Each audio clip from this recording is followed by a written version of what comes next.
Welcome to another edition of CHP Talks. Today we have the opportunity and privilege of speaking to former CHP leader Ron Gray, and we are going to be talking about free speech, internet censorship, and Bill C-10. So with that, Rod, do you want to give our former leader a proper introduction here? Well, it's so great to have you with us today, Ron. Ron was our national leader for 13 years, a great mentor to many of us, both Peter and me for sure, and many others. And he was a journalist. I'm going to just read his bio so I don't leave too much out. He was a reporter for the Vancouver Sun. He was born in Vancouver, reported for the Vancouver Sun when the late, great Jack Webster was its city editor. He also worked for the Chilliwack Progress, the Richmond Review, and Fiji Times as a reporter, photographer, and sub-editor.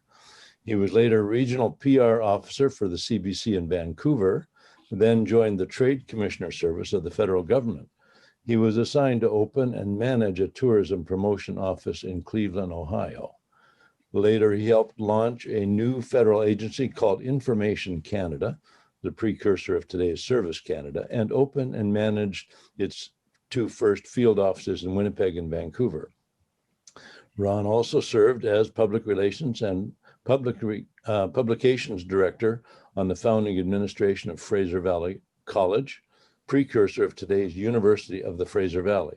He then served in a similar capacity at Trinity Western University in Langley, BC from 1983 to 1993. I don't know how you squeezed all this in, Ron, but in the 1988 federal election, he was a candidate for the CHP at Chilliwack, BC. That was our first federal election that the Christian Heritage Party participated in.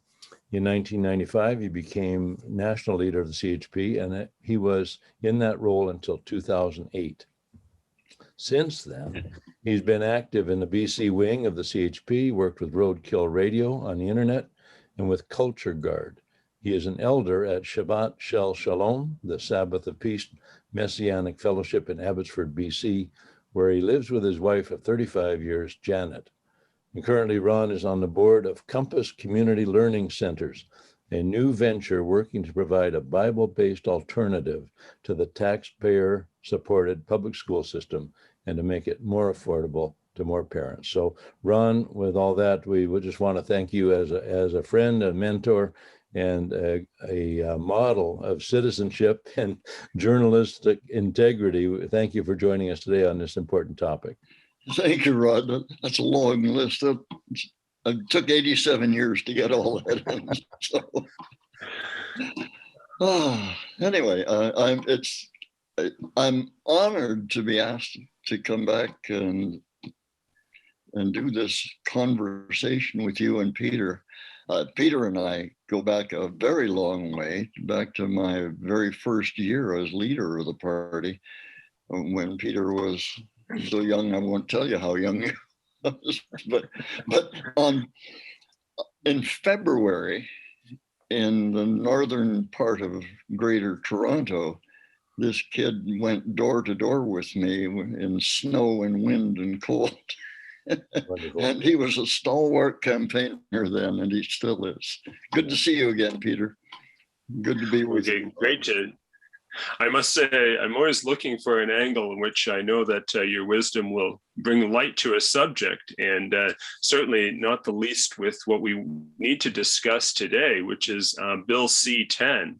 And thankfully, Brian Lilly has shone some light on it. He got the front page of the Toronto Sun on April 29th with his editorial.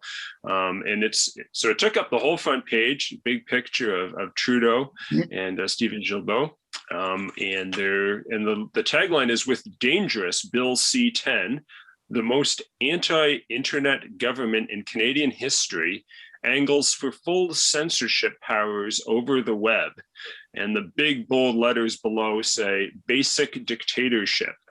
And so that really caught my attention, and it's good to see that it's not just a few people talking about this in various corners of the country, but it's starting to hopefully be noticed.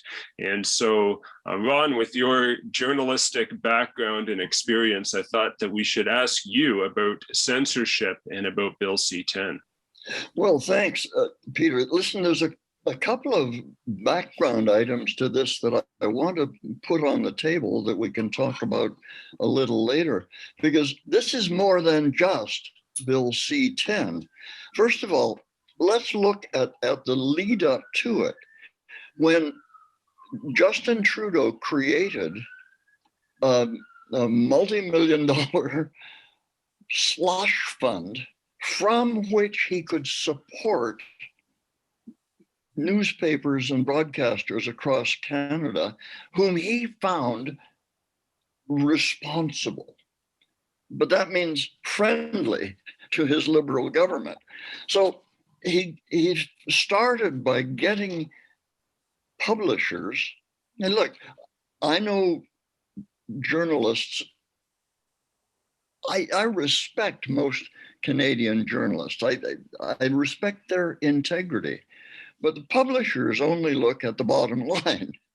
And in an era when the internet is siphoning off 85 to 90% of advertising from the legacy media, this little bailout from the government is a very attractive lure.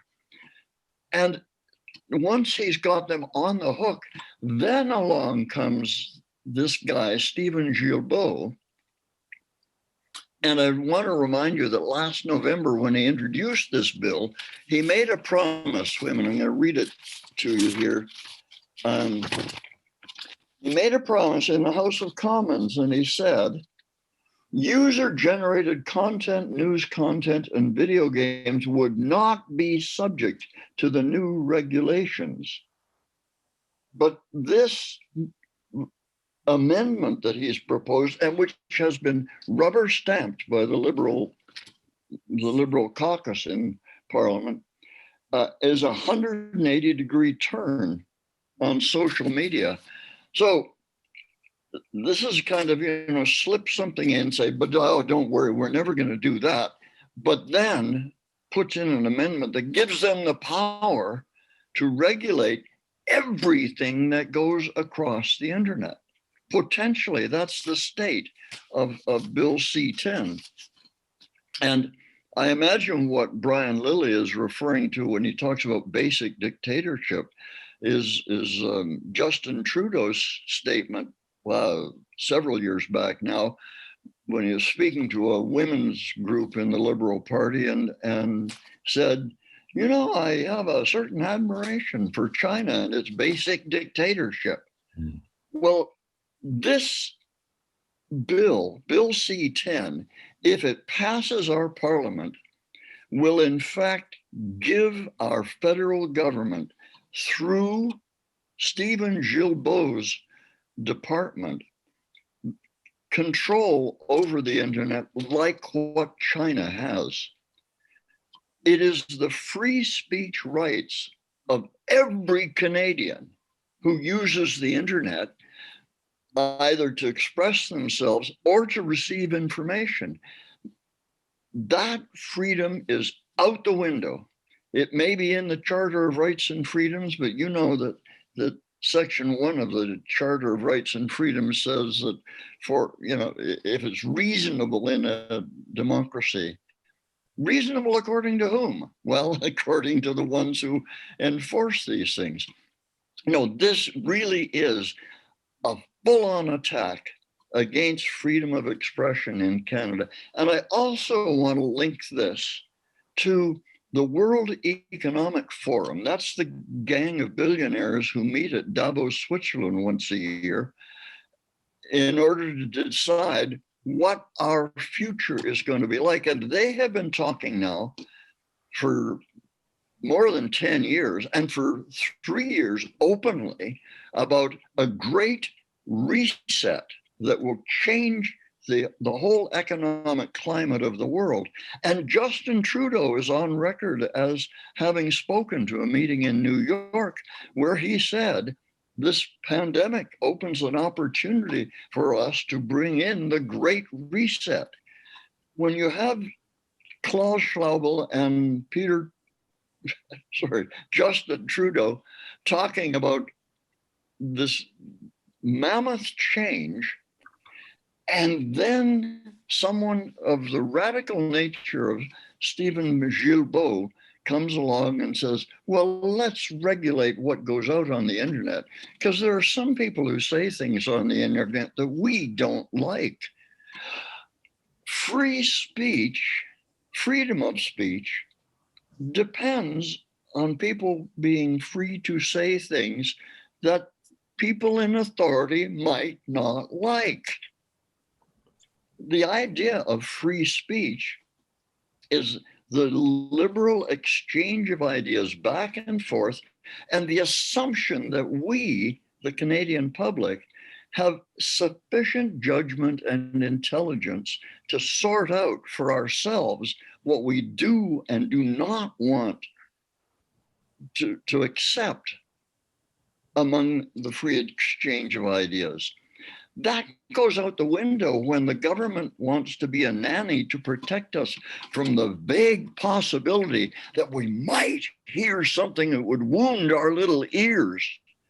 This is a really, well, Terence Corcoran calls it a full-on attack on freedom of speech. And he says that Stephen Guilbeault's platform should be taken down. What he's saying is that this man is so radical, unifocused, that he does not deserve to be in the cabinet. But, you know, I think you could also say that of our prime minister.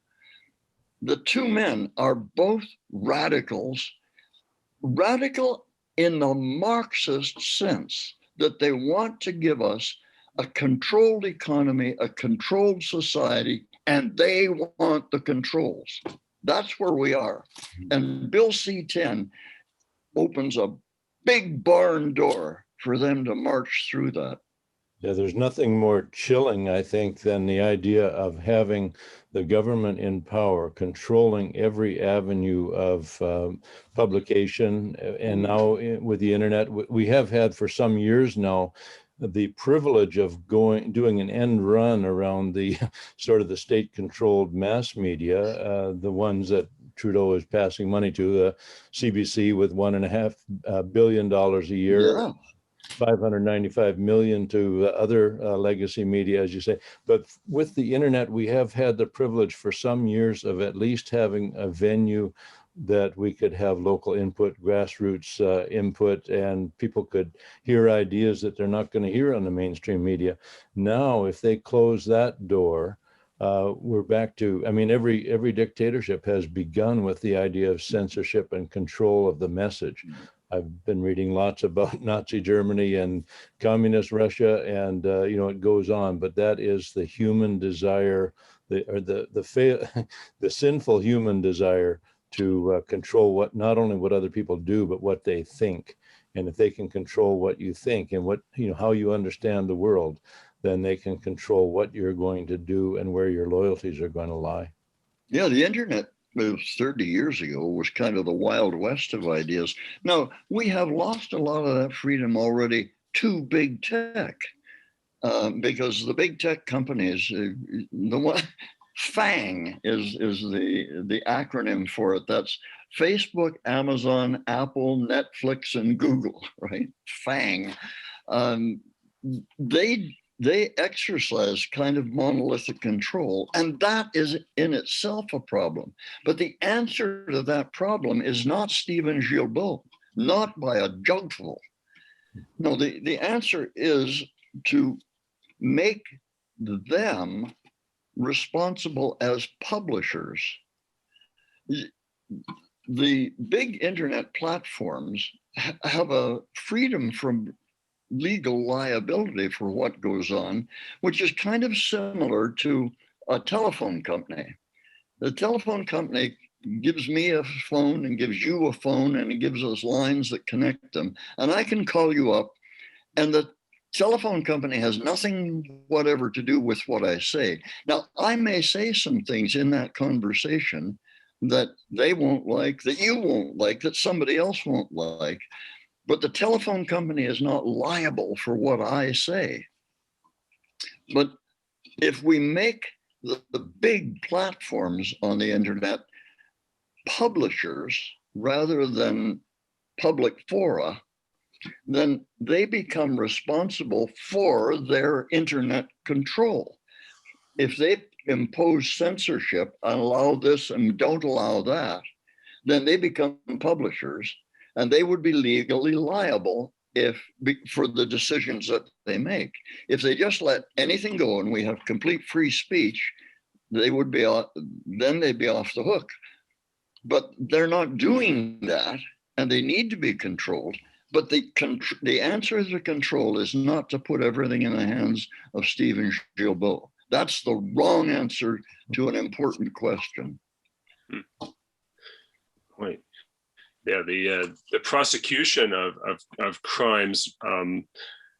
I mean, my mind is going into a very different part of internet censorship and the questions that have been rightly raised concerning Pornhub, which is a gross and evil distributor of pornography, and their rights to publish or not publish are another conversation altogether.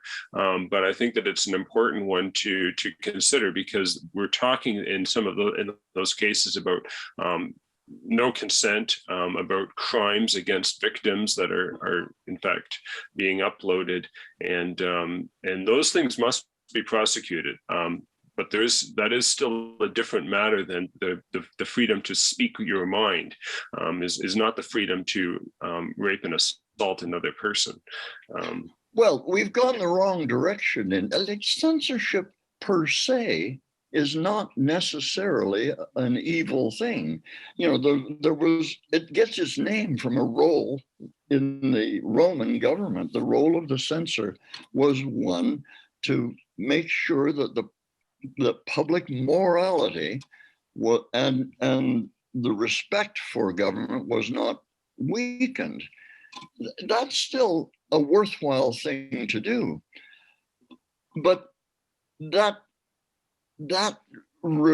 has to be done, therefore, with a set of laws that are in place designed to protect people who could be harmed and who are not able to defend themselves.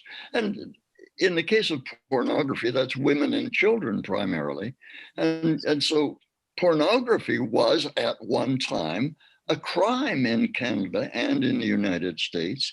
And since the 1960s, that barrier has eroded away to the point that well, there's an internet site called Pornhub.